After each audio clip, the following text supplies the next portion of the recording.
RS brothers లో ఆషాఢం KG sale మళ్ళీ మొదలైంది. మరెన్నో క్రేజీ ఆఫర్స్ ఖైదీ చేయండి ఆర్ఎస్ బ్రదర్స్.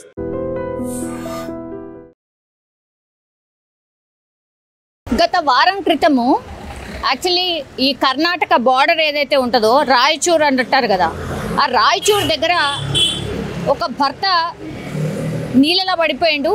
అది తన భార్యనే సెల్ఫీ తీసుకుందామని చెప్పి నీళ్ళలో దోసేసింది అనేది కూడా పెద్ద సెన్సేషన్ మారింది. అది చాలా వైరల్గా మారింది. ఆ వీడియో కూడా అందరు చూసిండ్రు, దాని మీద రెస్పాండ్ అయినరు కూడా. అసలు నిజంగానే ఆ ఇన్సిడెంట్ జరిగిందా, అసలు ఏమైంది అనేది వారం అయింది కాబట్టి ఇన్వెస్టిగేషన్ స్టార్ట్ అయింది. నిజంగానే ఆ భార్య దోసేసిందా, ఏమైంది, భర్త ఆరోపిస్తున్నాడు కాబట్టి సెల్ఫీ తీసుకుందామన్న భార్య తోసేసింది, నీళ్ళలో పడిపోయినా అదృష్టం బాగుండి నాకు ఈత రాకపోయినా మధ్యలో బండరాయి ఉంది కాబట్టి నేను అక్కడి నుంచి గట్టిగా కేకలు వేస్తే అక్కడ వెళ్ళే వాళ్ళు స్పందించి నన్ను బయటికి తీసుకొచ్చిండ్రు, ఈమె నన్ను చంపే ప్రయత్నం చేసింది అని ఆయన చెప్పుకొచ్చిండు.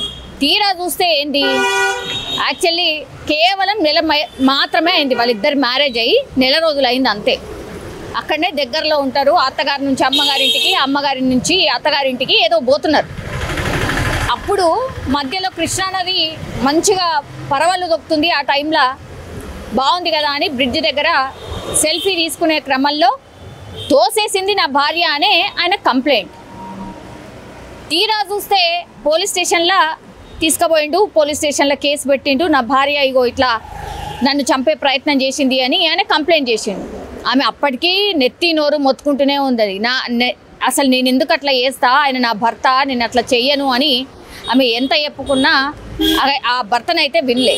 తీరా చూస్తే కేసు పెట్టిన తర్వాత ఏమైంది, ఆ అమ్మాయికి కేవలం 16 సంవత్సరాలు మాత్రమే, అంటే మైనర్ బాలికను పెళ్లి చేసుకున్నాడు. నేనేదో నా భార్య దోషేసింది, ఆమె చంపే ప్రయత్నం చేసింది, హత్యాయత్నం కేసు పెడదామని నేను పోతే లాస్ట్కి వస్తే ఉల్టా ఇప్పుడు 16 ఏళ్ళ అమ్మాయిని, మైనర్ బాలికని నువ్వెట్లా పెళ్లి చేసుకున్నావని బాలల హక్కుల కమిషన్ వచ్చింది. తర్వాత ఈయన మీదనే పోక్సో చట్టం అయింది. ఇట్లా కేవలం 16 సంవత్సరాల వయసున్న ఆమెకి గంత చంపే అంత గంత భర్త అంటే రెస్పెక్ట్ లేకుండా చంపే ప్రయత్నం చేస్తుందా? అసలైన ట్విస్ట్ ఇదన్నమాట. భర్తనేమో ఏమనుకున్నాడు, నిజంగానే అక్కడ ఏం జరిగిందో మనకు తెలియదు. ఆ ఇన్వెస్టిగేషన్ ఒకవైపు నడుస్తున్నది. యాక్చువల్లీ ఈయన ఏమనుకున్నాడు, మరి నిజంగానే ఈమెను వదిలించుకునే ప్రయత్నం ఏమైనా చేసిండా తెలియదు. ఆమె మాత్రం చాలా అమాయకంగా అక్కడ ఏం జరుగుతుందో అర్థం కాలే ఆమెకి. నిజంగా ఆ రోజు ఇన్సిడెంట్ జరిగినప్పుడు కూడా ఆమెకి ఏం అర్థం కాలే. ఆమె చెప్తుంది నేనేం చేయలే అని. మరి ఈయననే ఏమైనా ప్లాన్ చేసిండా, ఈమెను వదిలించుకునే ప్లాన్ ఏమైనా చేసిండా తెలియదు. ఇప్పటికైతే ఆ కేసుకి సంబంధించి ఇంకా క్వశ్చన్ మార్క్స్ చాలానే ఉన్నాయి. నిజంగానే ఇరువురు తోసుకునే ప్రయత్నం ఏమైనా చేసిండ్రా, లేకపోతే నిజంగానే ఆమె భర్తను వదిలించుకునే ప్రయత్నం ఏమైనా చేసిందా అనేది ఇన్వెస్టిగేషన్ ఒకవైపు నడుస్తుంటే, ఇప్పుడు బాలల హక్కు ఎంటర్ అయింది. దాని తర్వాత పోక్సో చట్టం ఈయన మీదే నమోదైంది. ఇక్కడ బాల్య వివాహాలు చట్టరీత్యా నేరం అన్న విషయం స్పష్టంగా తెలుసు. వీళ్ళమ్మ నాన్న ఎట్లా చేసిండ్రు, తర్వాత ఆ పిల్లగాడు ఎట్లా చేసుకుంటాడు అసలు నాకు అర్థం కాదు. తీరా చూస్తే ఈయనకే శిక్ష పడుతుంది, ఈయననే జైలు ఉంటాడు తప్పించి ఆ అమ్మాయికి అయితే ఏం కాదేమో అనిపిస్తుంది నాకు తెలిసి అయితే.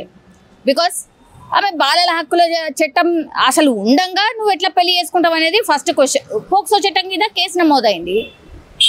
మరి నేరం ఎవరి వైపు ఉంది, నీ వైపే ఉంది. సో పెళ్లి చేసుకునే కంటే ముందు అసలు అమ్మాయి వయసు ఎంత, చేసుకోవచ్చా లేదా, ఒకవేళ ఇగో ఇట్లాంటి ఎదురైనప్పుడు మరి ఏం జరుగుతుంది, ఇవన్నీ ఆలోచించకుండా చేసుకుంటే మాత్రం ఇగో ఇట్లాంటి ఒకటేదో చేయబోతే ఇంకేదో మెడకు చుట్టుకున్నట్టు అంటారు కదా, ఇగో గదే అయింది ఈ కేసులో కూడా. నిజంగా ప్రస్తుతం ఉన్నటువంటి సమాజం దేనికి ప్రయారిటీ ఇస్తుంది? ఆర్థిక సంబంధాల చుట్టూ మాత్రమే తిరుగుతుంది. మళ్ళీ ఎన్నికలంగానే చాలా విరక్తి కలుగుతాను.